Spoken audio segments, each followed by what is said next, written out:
Hey, Writing Side Saddle friends, it's Lisa. And Tammy. And here we are in Season 6. Season 6, we're back with the wolves and women who run with them.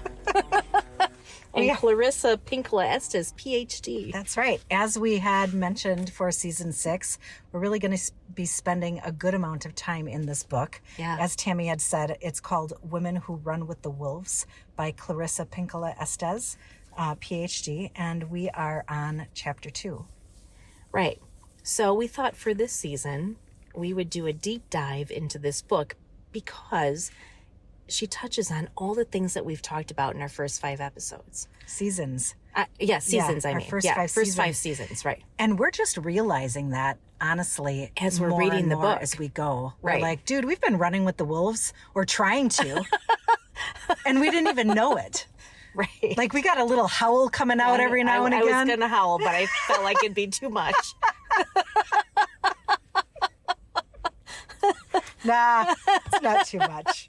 Let your inner wild woman out, Tam.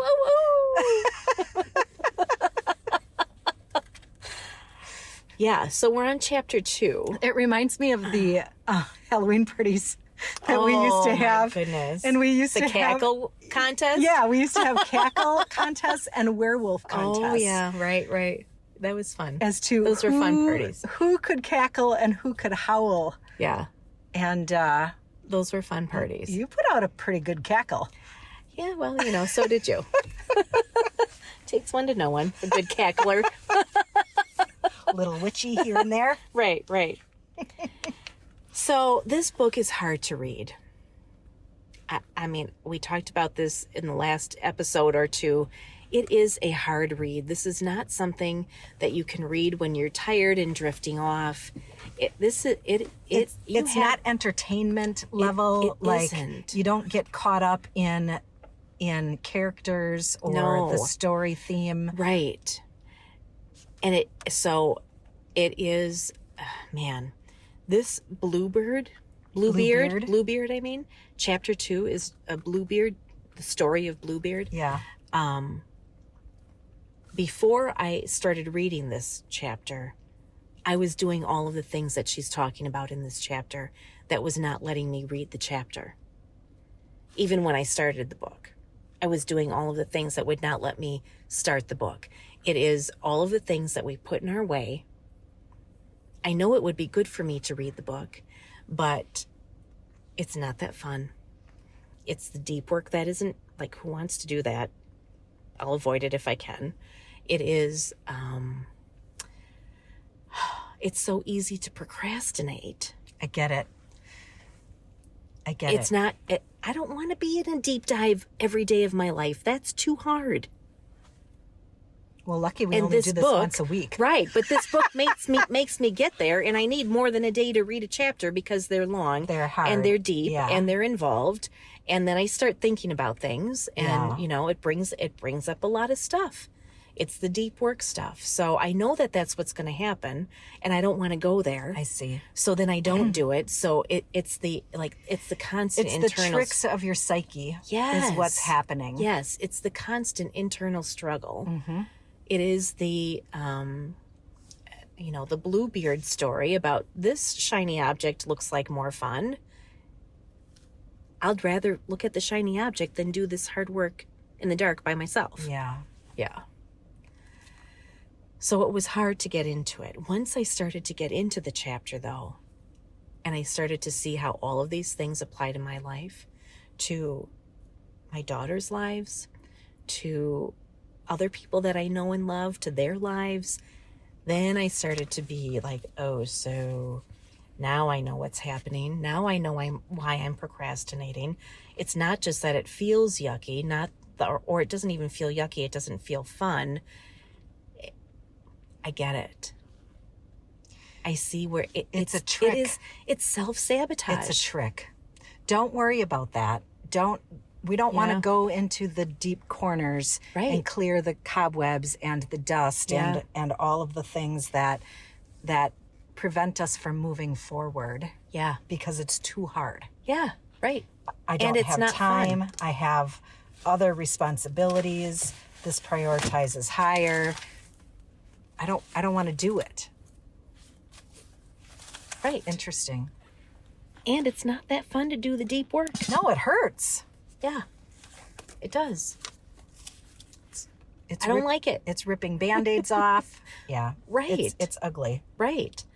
But this chapter in particular has made me realize that avoiding that deep work, it is causing so much more angst than if I would just do the work. At some point, I'm going to end up doing the work anyway. Hopefully. Right. Like that's the goal, right? Right. Because once you see it, you can't unsee it. Correct. Once you know it's there, you can't not know it's there. That. Right. So your perspective has been interesting. And I can appreciate your perspective of like, I just don't want to tap into it because I'm too afraid. I don't want to do the work, blah, blah, blah. But throughout this process, and even for, I don't know, like before I even mentioned the book to you, it had been swirling in my head for a few months. And I'm like, it is hard. It's a lot. It's hard. And I didn't necessarily know how I was going to sell it to you. So I didn't say anything for a few months. Wow. And then we were talking about season 6, and I'm like, fine. Like? I'm just gonna put this out there. And I was excited to do it. Yeah. And I am excited to do it. Where I get stuck in this is like similarly to the tail end of what you said of now I can't unsee it. Right. Things have to change now because what I thought was okay, now I see is not okay. That's where I get stuck. Mm-hmm. I was good with like, I like the dissection and I like trying to figuring shit out. Yeah. But now I have to do something with it. Right. Or like I'm connecting things that I was oblivious to before. Right. And now it's got me really worked up or angry or sad or defeated or like all of the things. And I'm like, this is too big for me now. Right. So in 2013, when I did a lot of big work, and 2013, 2014, I already know that that's what happens when you do the big work, which is why I didn't really want to dig into this book. Yeah. Because you can't undo it. Right. You can't bury your head back in the sand. It just doesn't work that way. It won't let you. No. She will not let you. Right. She meaning wild you. Woman. Right. Well, we're on chapter 2, which Page starts 38. on page 38. We're already sweating. Yeah. In January. Way to go, Lisa. You're welcome. You'll thank me someday. Yeah. Where are you at on page? Are you on page 38? Yeah. Oh, okay. Mm-hmm. All right. I am. So how do you want to do this? Do you want to talk about I don't have anything till page 43. Folklore, so like the story? I kind of figured you would. Okay, I will do that. I figured I would too. I figured you would. All right. You like that sort of stuff. I do. So this is where it intrigues me. So the folklore of the story is called Bluebeard, and there are, based on how she's explaining this, there are different versions of the Bluebeard story, depending as to what culture you're from. Yeah, what culture you are from. The core of it's the same. She speaks about it from one of her very favorite versions, which is a mixture of a couple of different cultures. But essentially, and it's interesting because I was sharing the story of Bluebeard with Elizabeth, my youngest daughter. And I was summarizing it to her. It was just, I'll come back to that later, but it was just really interesting how she perceived it. What I noticed was sharing the story with her from a perspective of a story resonated deeply with her, as opposed to me trying to say, you should be careful for, or you got to watch out for, or don't, you know. Don't do this. You should do that. Yeah. Yeah. That. And this was. You don't know me. I'll do what I want. Right. I'll figure myself. You're so old. Yeah. Like, it's if not you the only same. knew how to Right. be cool. Right. Yeah. Right. So it was really interesting That she pulled stuff out of that this story. story Wow. that is probably centuries old, Sure. like, was able to connect and resonate Wow, with a with teenager her today. Yeah, it was really interesting. Anyway, Bluebeard. Yeah. So, in a nutshell, how it goes is this: there's a king of a kingdom named Bluebeard, and it's because he has a blue beard. Yeah. And he is looking for a wife. So he goes to a neighboring kingdom and starts courting. Liz didn't know what the word courting meant, so I had to explain that. Dating. Yeah. Yeah. He starts to court 3 sisters from one of the neighboring kingdoms. And the older 2 sisters are kind of like, meh. I mean, he's kind of fucking weird. Slick. He's got a blue beard. Yeah. And the younger sister's like, yeah, he's got a blue beard. I'm not really into that. So then he kind of like puts on the moves. charm. Yes. And he takes the 3 sisters out for a day. And the mom. Gallivanting and charming them and Great day. having just a splendid Time of their day. life. Like the best day you could ever imagine. That's what they got Yep. with good old Bluebeard. Yeah. And they go back to their kingdom, the 3 sisters and the mother, and the 2 older sisters were, they were talking. They're like, this was a fucking fun phenomenal day. Like, things I've never done before. So wonderful. I was treated so well. And then they were like, but I still... His beard is still blue. There's something. I can't... He's a little slicker than oil. Yeah, like, thing. Yeah. I'm just not in love with this guy still. Yeah. It was a great day. Don't get me wrong, but Something's not adding up for me. I'm not interested. Yeah. Yet the youngest daughter continued to think about it and thought, you know what? I really did have a really spectacular day. He's a little different, but man, he was so charming and he showed us wonderful things, and his beard is blue. Big and deal. it's not even People really have weird things. It's not even really that blue. Yeah. Right? Like I could overlook that. like just kind of talking Yeah. herself out of Talking herself into something. right, or out of feeling like her sisters felt, right? Right. Where they were like, yeah, it was a great day, but something just doesn't feel right, and I'm not doing this. Well, the youngest sister chooses to continue, and she chooses to accept his proposal for marriage. She gets married, and she leaves with Bluebeard and goes to his kingdom. And at some point in the future, as his wife, he says, I have to leave on a journey. Still very... I have to take a business trip. right. Kind of like that. Right. Yeah. Off the kingdom grounds. Yeah. Yeah. So Just a few days. Yeah. So she's like, well, all right. And he says, well, don't worry. While I'm gone, you should have your sisters visit, keep you company, keep you entertained.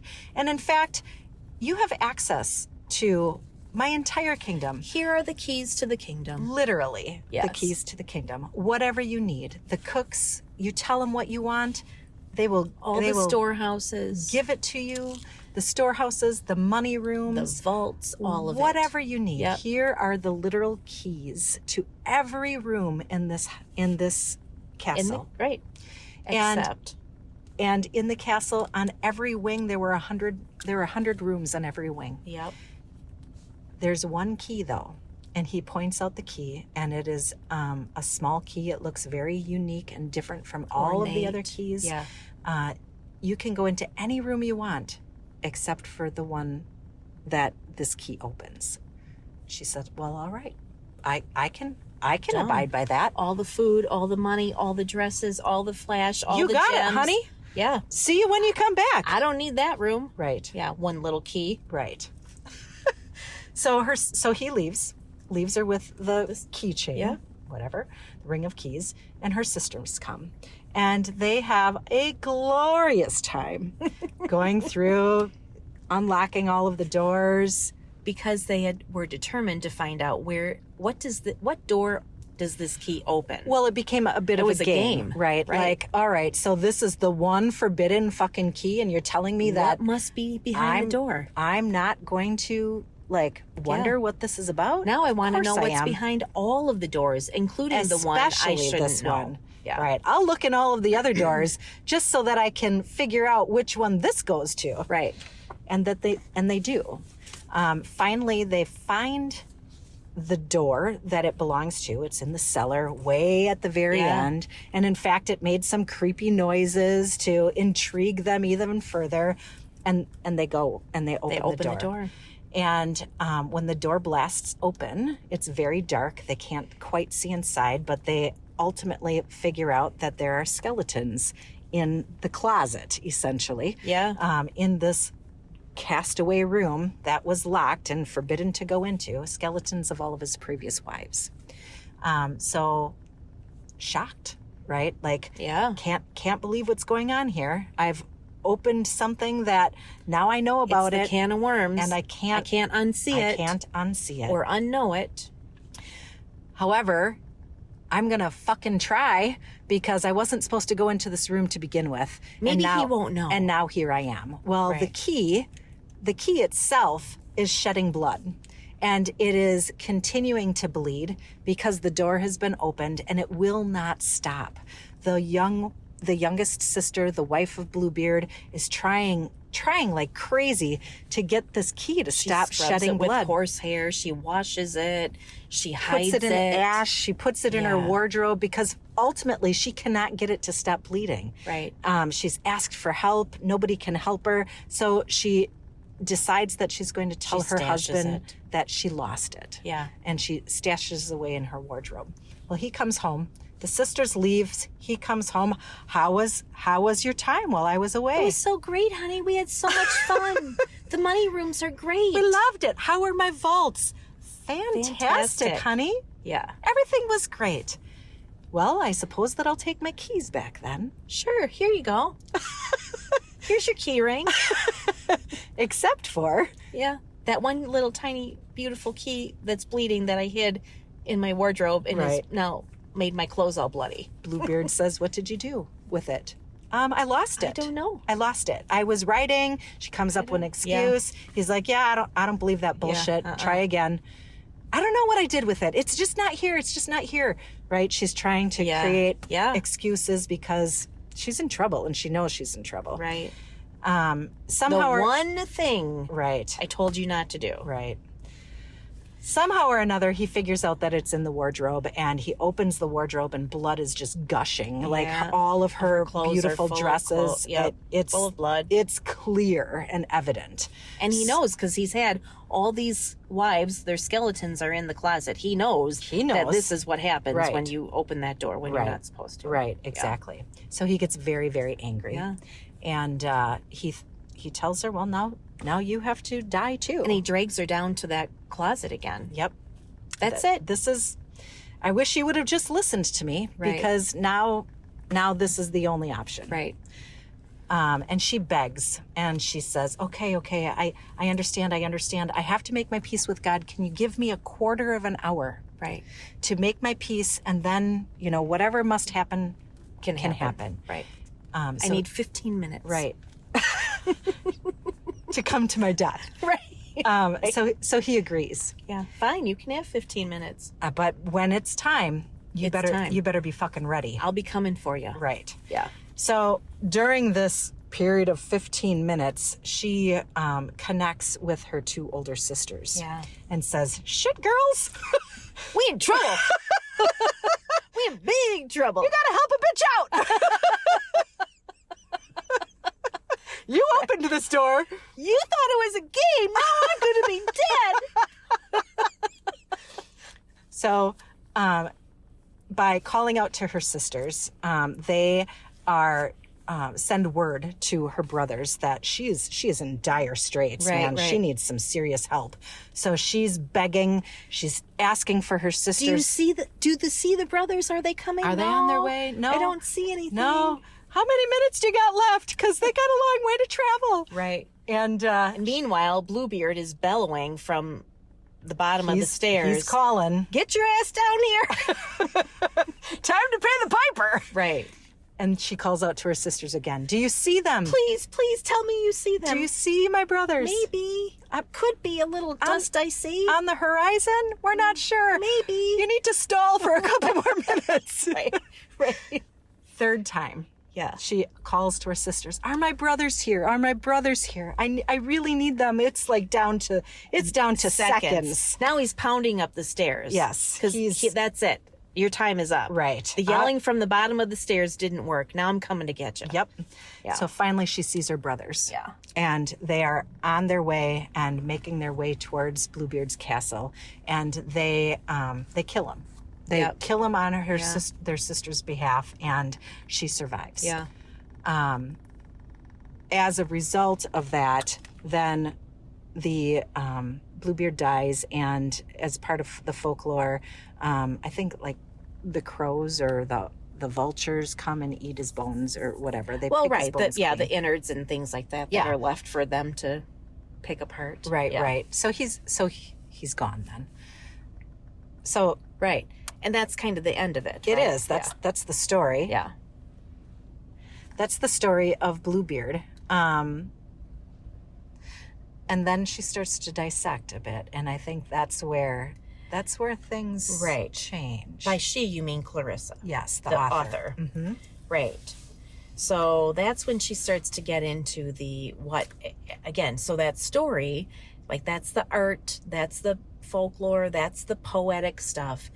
Now let's dissect it and find out who is Bluebeard in current day woman's life. How do you place that in any woman's... The bones in the closet. Yeah. The bleeding key, all of those metaphors for real life things. That's where it gets hard to read. That's the deep stuff. Yeah.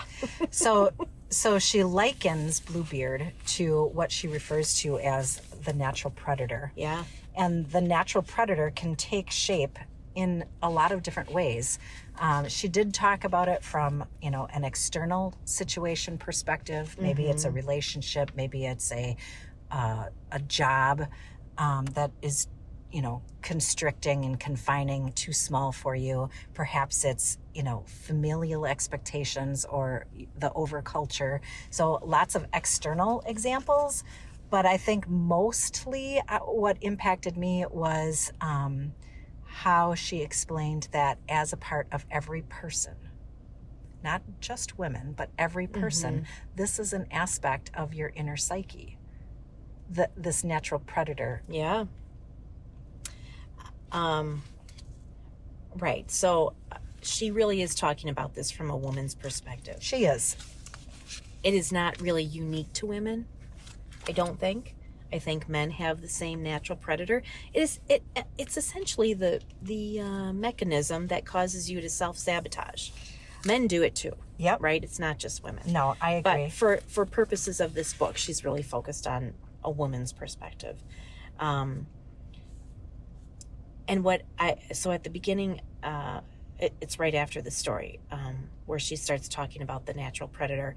On page 43, she's talking about how you develop a relationship with that wildish nature that we all have, right?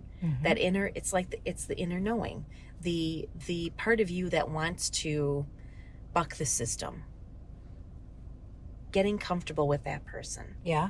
With that psyche. She says, in order to accomplish this, a woman must go into the dark, but at the same time, she must not be irreparably trapped, captured, or killed on her way there or back.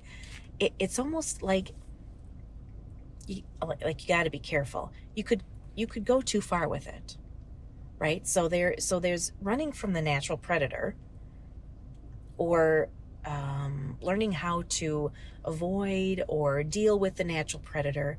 But if you go too far, you're going to get stuck. You're going to get trapped. You're going to be in a place where I don't trust anybody.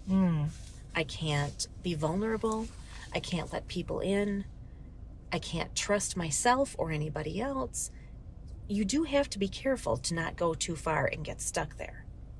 That's how I read that. That's not at all how I read it. No. Okay. Interesting, because it's literally like a four-line paragraph. Yeah. And we perceived it very differently, which is unusual for us. Yeah. How I perceived that was,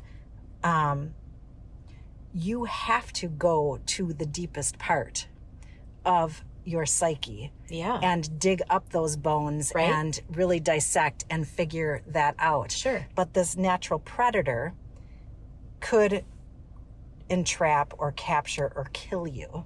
Oh. On your way there or back. But I think the natural predator is part of yourself. It is. But it isn't that you've gone too deeply in. Mm-mm. It is the aspect of you who tells you that you can't do that. That's what I'm saying. It's Okay. not safe. Okay. Don't trust you can't trust anybody. You can't even trust yourself. Okay. I see where you're coming from. Don't be vulnerable to that again. You did that once and that was very painful. We're not doing that ever again. I see. I think we are are saying the same thing. things. Yeah. She talks about how to restrain the natural predator of the psyche, it is necessary for women to remain in possession of all their instinctual powers. Some of these are insight, intuition, endurance, tenacious, loving, keen sensing, far vision, acute hearing, singing over the dead, intuitive healing, and tending to their own creative fires.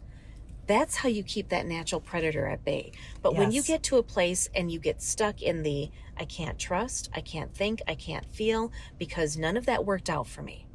I can't really allow myself to be who I am, and I sure as hell can't allow anyone else to see who I am. Now you're stuck in that trap. But you go into that dark place to see all of those things. You just can't get stuck there. You go there to work on that, to pull out the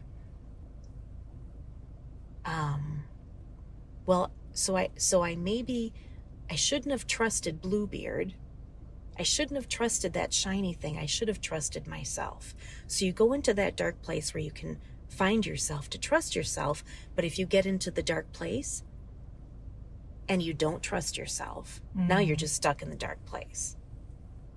That's how I read it. Mm-hmm.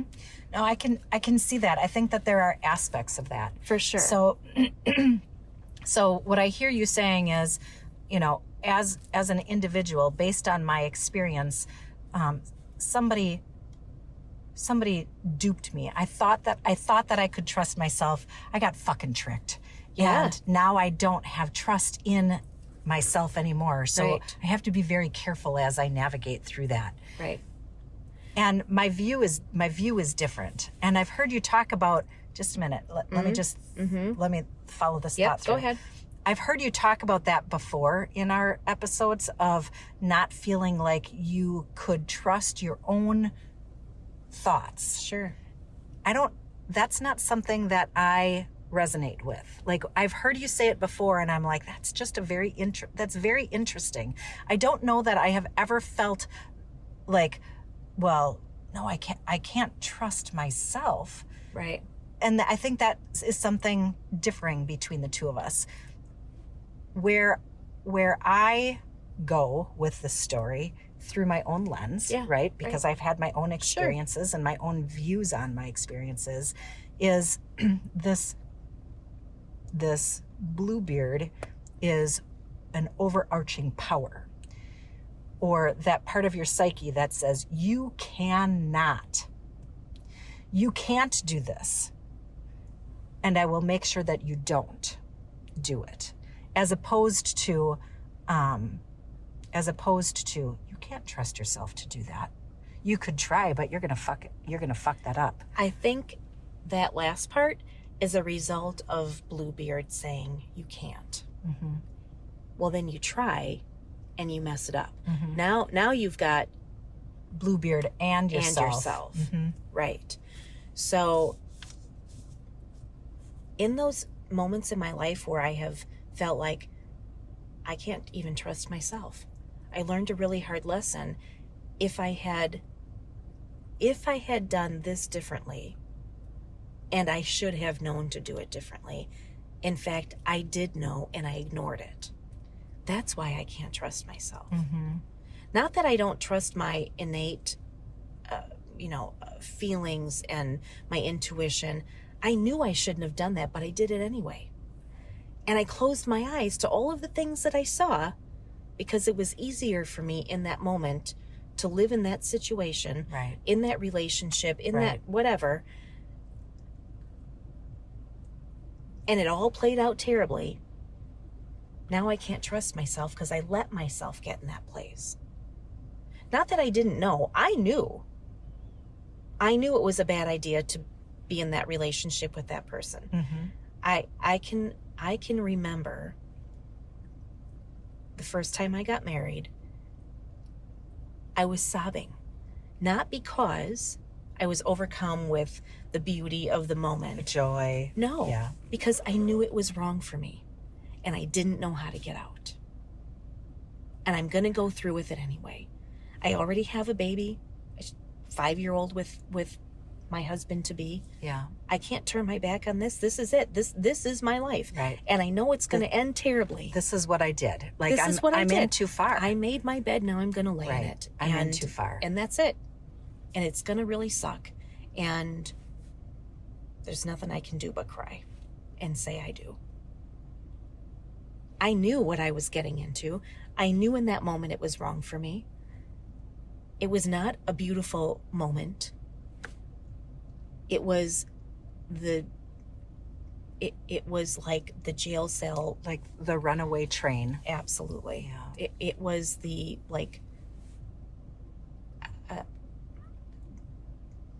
final chain in the not the final nail in the coffin. Yeah. I knew it, but I didn't I didn't know how to get out. I got into a relationship with somebody that I didn't really know. That went way too far, way too fast. I was young. I was 16. Of course. Right? Excuse me. And that's what they talk about here, like the naivety of young women. Exactly. Right. But I knew. And I didn't trust myself. Yeah. I just read a book. I belong to a book club, and I just read a book. And I don't even remember the name of it. It's something about a dressmaker. I don't know who wrote it. Sorry, I should know these things, but I don't. This woman was an assistant of a famous clothing designer in 1913, 1914. They were on the Titanic. So it's their story of being rescued from the Titanic. Mm-hmm. On the Titanic, she meets two men. One is a fellow passenger who is a very wealthy somebody other, who is working with Henry Ford, like the muckety mucks, right? And then the other is somebody who works on the ship. He's just a seaman. And anyway, these three people in particular, they live through the tragedies of the sinking of the ship. Yeah. Now she's got to choose between these two men. And there's the one who can provide her with everything. Money is no object. You want to start your own clothing line? You want to start your own house? Yeah. Here, all the money you could want, all of the contacts you could want. Bring your mother over from Europe and she can work with you. And the other, he barely has his own existence, right? And it very much reminded me of this Bluebeard. Here he is, flashy as you want to be. Here's the rub. He's already had 2 wives. And she's wondering, he's saying all the right things. He's very charming. He takes her out to nice restaurants. He picks her up in beautiful cars and all of the... What skeletons are in the closet? That. Yes. And he's saying to her all of the right things. Yep. But her intuition is saying, why would I be different? Something's wrong. He's probably said these same things to these other 2 women. Right. And they believed him and ended up divorced. Right. Why would I think this would be right for me? Yeah. And back in that time, That would be really hard to do. She Yeah. literally came on the ship with her tiny little bag of like one outfit to change into. She had no money. She didn't know anyone in America other than these two people and the woman she worked for. And that's a whole different story. But she, like, it would have been unbelievably hard to turn down his marriage proposal because he could give her everything she wanted except what her wild woman wanted. Everything on the surface he could give her. Great. But the wild woman was inside her saying, we're never going to have what we need. Right. Yeah, you might have your own clothing house. Your, Chanel, Coco Chanel, you could be like her. Right. Because he would make sure that would happen for you. But we will never have what we need. We won't get what we came here to do. That part of that book was the wild woman story. The wild woman story. Yeah. So this Clarissa, Lisa and Tammy, living these things, talking about these things, she wrote this book. Other people have seen it and they experience it too. This is not unique to us. This is a human experience. This is absolutely a human experience For in sure. every way. Absolutely. Change the details. It is the same story. It is. Yeah. Yeah. So specifically, what page is this? Page 45. Yeah. It starts talking about, yet the fact is one of the central truths of the young sister in the tale must acknowledge that all women must acknowledge that both within and without there is a force which will act in opposition to the instincts of the natural self, and that malignant force is what it is. Though we might have mercy upon it, our first action must be to recognize it, to protect ourselves from its devastation, and to ultimately deprive it of its murderous energy. I wrote on my little sticky tab here, it talked about the naive youngest sister, that they had not experienced that yet, that the glam and the sparkle and the wonderful day that she experienced, that just overrode everything. It's almost like the bad boy syndrome. It is the bad boy syndrome. When you're in high school or a young woman, you're like, man, that popularity, those good looks, that daring, the charm, that edginess, wildness. Yeah. Like you're doing everything different than everybody else. That's hot, right? And that's I want to be like that. I don't want to be so good all the time. Right. Yeah. Right. That's what gets you. It is. Like it is so fundamental to young women. Like you say the word bad boy to any woman and she knows exactly. Oh yeah. Right? And it just conjures up images of exactly an experience that you had. Absolutely. It makes you become the willing prey. That's what she says here. Yeah, the last sentence on that page. Yeah. Bluebeard senses the youngest daughter is interested in him, that is, willing to be prey. He asks for her hand in marriage, and in that moment of youthful exuberance, which is often a combination of folly, pleasure, happiness, and sexual intrigue, she says yes. What woman does not recognize that scenario? Not I don't me. know one. Yeah, Right. I recognize that scenario. Right. I married that scenario. For sure. Yeah. Naive women as prey. It's a rite of passage, though. I guess. It's why every young woman has experienced a relationship in that way. Because it almost has to be a rite of passage. You can't ask the question, what woman does not recognize this scenario? If it isn't something every woman recognizes, because you've experienced it. Right. Yeah. In some way, form, or fashion. Right.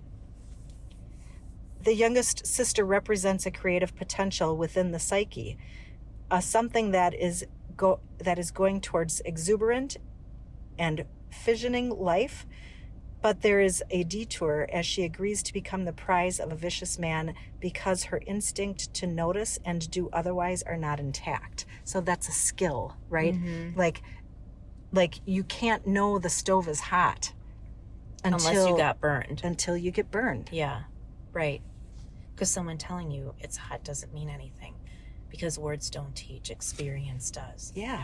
She also talks about how this story with the underlying tale, it applies to older women who haven't completely learned to recognize the innate predator. Perhaps she has begun the process over and over again, but lacking guidance and support, has not yet finished with it. Mm-hmm. That's the woman who keeps choosing the same type of man over and over, and same type of relationship over and over and over again. And they're forever wondering, how did I get this wrong again? I've been in that spot. Yeah, I have too. And I recognized my picker was broken and I needed to take a time out. Yeah. There's something about me that is attracted to that or is attracting that. I need to work on myself so I don't keep doing that.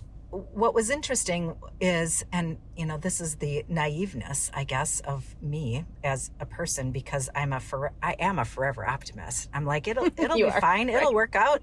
We got this.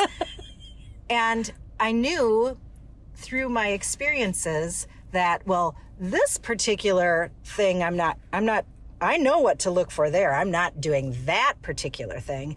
However, my problem was, now that I reflect as an older person, my problem wasn't that set of criteria or situation. It was a depth lower than that. Something deeper than that. Like I did not recognize what I was trying to achieve by picking those people. Oh. I was picking people who had issues with control. And I was trying really hard to convince these people in they were completely different characteristics or scenarios, that I was worth being able to have a say. That I could be responsible for my own part of control. Does that make sense? Sure. But every time I left one situation, I walked into another, it looked different. It didn't look the same. It wasn't the blue beard. It might have been a freaking yellow beard or a purple beard or, a magenta beard. But my core problem was the same. It's the spiral. Yeah. And right? so I was doing that over and over. So I learned it with the blue beard, and now I'm done with blue. Right. I know what blue looks like. I'm staying hell far away from blue. But that red beard, that's pretty sexy. Still a beard. Hey. But it's red. I like red. Right. And I didn't know. I was still naive. I did not know that the problem was you. Well, the problem was me. Right. It wasn't like I was just finding the same lesson to learn over and over through different characteristics. You had not actually learned the lesson. I didn't. Or you did at that level, but now red is a deeper level, and magenta is deeper, and green is deeper, and I just didn't realize. I thought it was stuff that was wrong with that person. Right. It wasn't. They were just helping you learn a lesson. Yes. Yeah. Right. Yes. Yeah. And this is what I find interesting. She's talking about... page are you on? I'm sorry, page 48. She's talking about how this acquiescence to marrying the monster is decided when girls are very young, usually before 5 years of age. I saw that too. Gulp. I saw that. They're taught not to see and instead to make pretty. All manner of grotesqueries, whether they are lovely or not. This training is why the youngest sister can say, well, his beard isn't really that blue. The early training to be nice causes women to override their intuitions. In that sense, they are actually purposefully taught to submit to the predator. Imagine a wolf mother teaching her young to be nice in the face of an angry ferret or a wily diamondback rattler. Yeah. So it reminds me of, it was actually quite traumatic for my youngest daughter, Liz. She was probably 5 years old tops. I was shopping. We were in Goodwill. I was looking through some racks of clothes. She asked me if she could look at the books while I was looking at clothes. Sure. I could see the books from where I was. Sure. So you felt okay about I that? felt very fine with it. She was in eye shot. I was facing her direction. It wasn't even as if I was turned around the opposite direction. And she was just over there looking at books. And sure. I was, browsing or whatever. And it felt like I had taken my eyes off of her for a half a second. Just, I don't know, to look at a particular pair of jeans. Yeah. And before I knew it, she was standing right next to me. And she was freaking the fuck out. Oh, no. She was crying. And I'm like, what happened? What happened? What happened? There was a man who went up to her while she was looking at books. Oh, no. And started asking her questions and getting very involved with what asking. She was doing. Yeah. And her instinct was terror. Yeah. And she immediately ran back to me, and she remembers that moment by moment to this day. Oh. And we talk about that. That was her gut instinct. For sure. Right? Did he say or do anything that was inappropriate? No. Maybe not. He did not in that moment. But her instinct did not feel safe to her. That's right. And her instinct screamed out to her, get out of this situation. Yeah. And so when I talk to her about her gut instinct, we talk about that exact scenario often, because it was she remembers it distinctly, right. And it was a very, very strong instinct. Mm-hmm. So that be nice business in that scenario, right? If she had followed the be nice sentiment, it could have landed her terribly. in a very, very different scenario. Sure. And I'm not saying that I didn't teach her be nice, because I did. I taught my kids to be nice, because that's what you do. Right. And in fact, it's not even a little girl thing. Little boys are taught to be nice too. Right. And not follow those gut very instincts. visceral feelings about things. Right. I'm just really thankful that she did what she needed to do in that moment and followed that instinct, as opposed to, had a conversation about a book with somebody that she didn't feel comfortable with. Right. Ignoring her instinct. That. That. Yikes.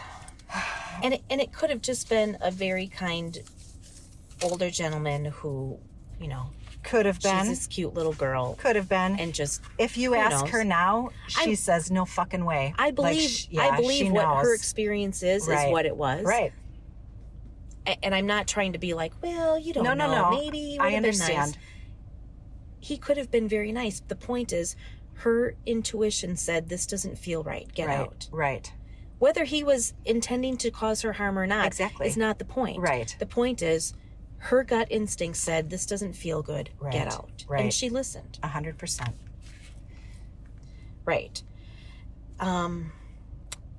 She talks about, this is on page, gosh, now I think I lost my place. Oh, on page 49, where how the mother doesn't, the mother goes along, goes on the picnic, she goes along for the ride. She doesn't say a word of caution to any of her daughters. One might say the biological mother or the internal mother is asleep or naive herself, as is often the case in very young girls or in unmothered women. It's almost like given permission, isn't it? When that instinct is turned off, either because you ignored it or it's undeveloped. That instinct that tells you, get out, this doesn't feel good. If you don't have it or you don't listen to it, it feels like you're being given permission to do the thing that you know you shouldn't do. Agree. to stay and talk to the older man when you're 6 years old looking at books and it doesn't feel good. That it is again, it's giving permission when it shouldn't. It's your own mind justifying. Yes. There's probably nothing wrong with this. What did he actually say that would make me feel this way? Doesn't matter. Nothing. He didn't really say anything. I think I might be over exaggerating or imagining things. Right. It's interesting. So in the story, they're characterized as two older sisters, but if you think about it from an individual woman and her psyche, right? She's got a natural predator. Mm-hmm. Her two older sisters are her intuition. Right. To say, something's wrong here. So like taking it out of the folklore and putting it back into the individual psyche, each of those aspects are a part of you. Like I have a natural predator as part of me, right, in my own mind, and I also have the older sisters as my intuition. It was interesting. It made me start thinking about fairy tales or folklore that are more familiar to us now, because I've never heard of Bluebeard before reading this book. However, I have grown up with and loved Beauty and the Beast. Oh. Yep. So I started thinking about that, right? From the perspective, oh my gosh, we talk so much. Gonna have to start wrapping it up. We're not even going to get through this chapter. I got so many tabs. All right, then we're not going to get through the chapter. Okay. Then we'll just keep going. So Beauty and the Beast, it's kind of on a similar type of thread, where Belle, right? Beauty. Her intuition is like head on.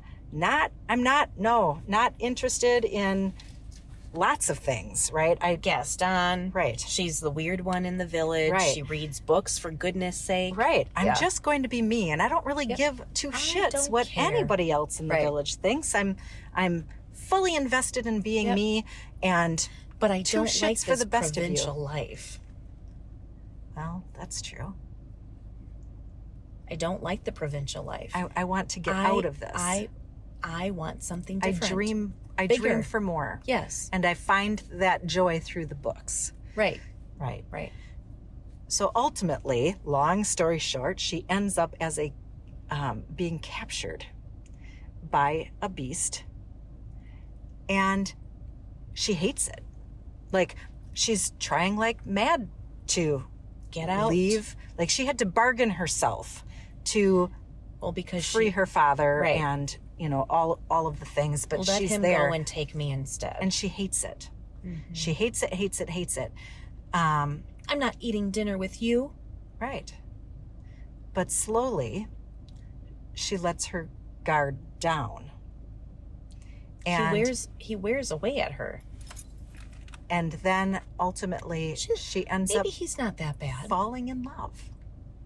Yeah. So it's kind of in opposition of this, right? This folklore is saying, silly girl, you didn't listen to your intuition, and you justified the shit out of everything and allowed yourself to fall prey into the situation. Not that blue. You should have listened to your intuition, and you wouldn't be here.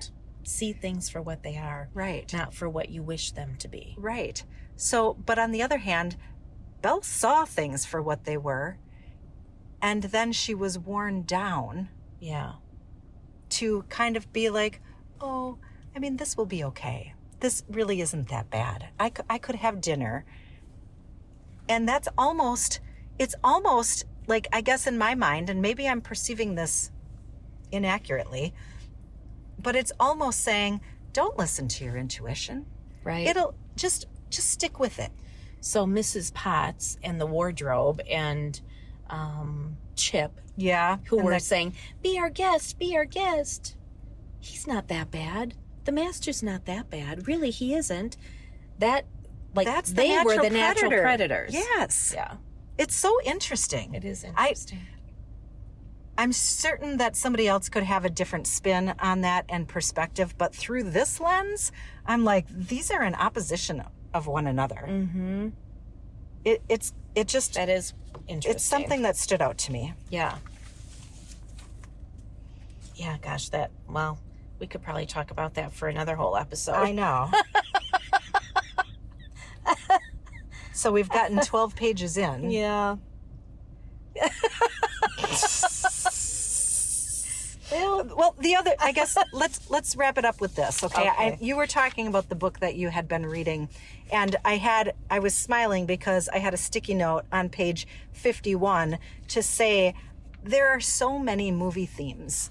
And I can't even give you examples of the titles, but I've seen, you know how kind of movies oftentimes have the same kind of story behind them. Sure. Some of the details are different, but really the story is the same. Love stories are love stories. Yeah. And what have you. There are so many stories or movies that align with this folklore of a woman who is married, very naively, catered to, the queen of the castle, Sure. like really pampered, has everything she wants until she comes across this very secret thing about her partner.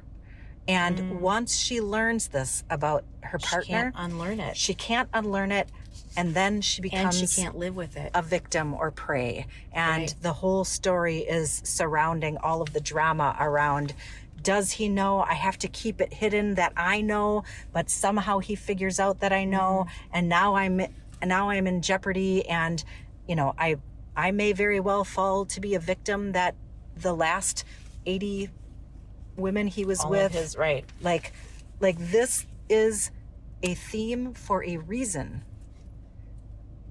because it is in all of us. The animal groom. Yes.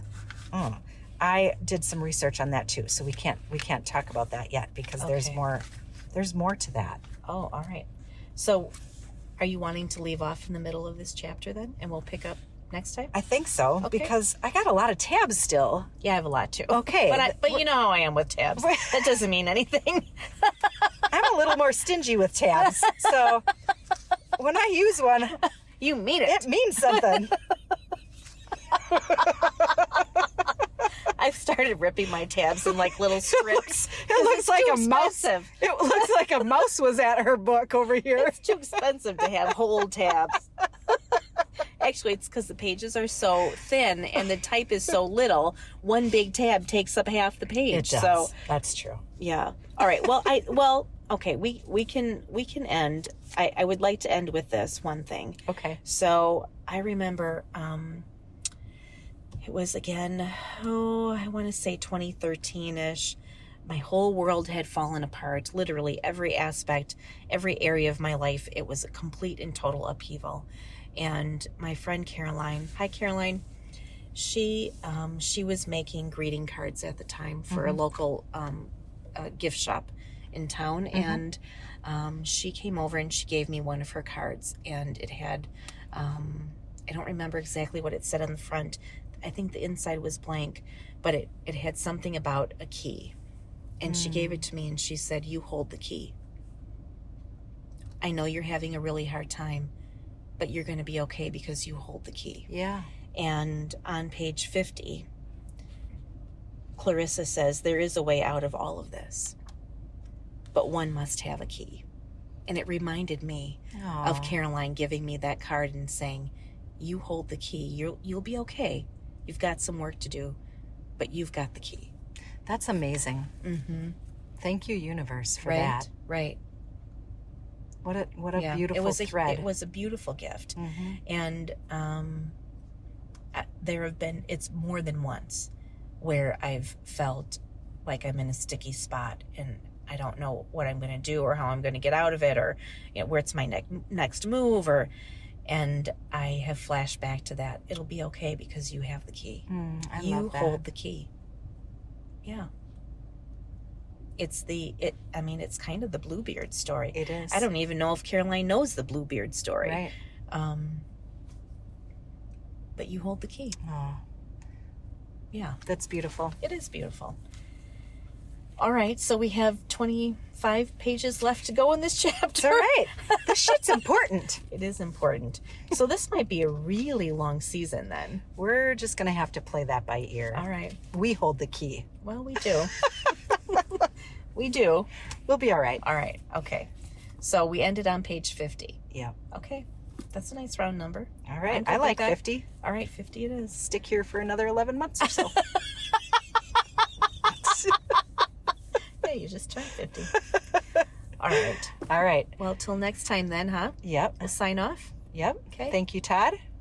Mind Garden Media. Thank you. Yeah. You always do this part, and now I'm like, woo! Todd with Mind Garden Media, who Yes. does all of our editing. He does the intro and the extra and the guidance and the little shove when you need it, and support and hand holding when you need that too. So Todd, thank you for all of that and more. For every hour that we're here chatting, he's got 2 hours in the editing And process. more. Yeah. Yeah. So this would not be possible without him. Not even close. Not even. So thanks for that, Todd. If you are interested in doing a podcast, if you're even thinking about it, Give him a call. absolutely. Have a chat. For sure. Mind Garden Media, they're on Facebook. Do a little search, you'll find them. Yep. Um, Reach out to us if you yeah. need, Oh, need for sure. information. Yeah, We're we'll, happy we'll to. point you in the right direction. Yeah. Yeah. We'll send you his way. And then to our listeners. Absolutely. Wouldn't be here without that. No, we wouldn't. So thank you very much for following along. And I know this might be like, this book is a tough one. So if you just want to listen to us talk about it, if I were you, that's what I would do. That's perfect. That's perfectly fine. And that's a good option if you don't have, a lot of time to be able to spend. You For can sure. still take really good pieces away. And also as we post these, share thoughts. Like if things come up for you or different perspectives that you are interested in sharing. If you have your own Bluebeard story, we'd love to hear it. Please reach out. Yeah, for sure. Otherwise, That's like it. and share Yeah. and smash all the buttons and support us in that way. That's We great appreciate too. you. Absolutely, we do. All right, then. Till next time. That's it. See ya. Bye. Bye.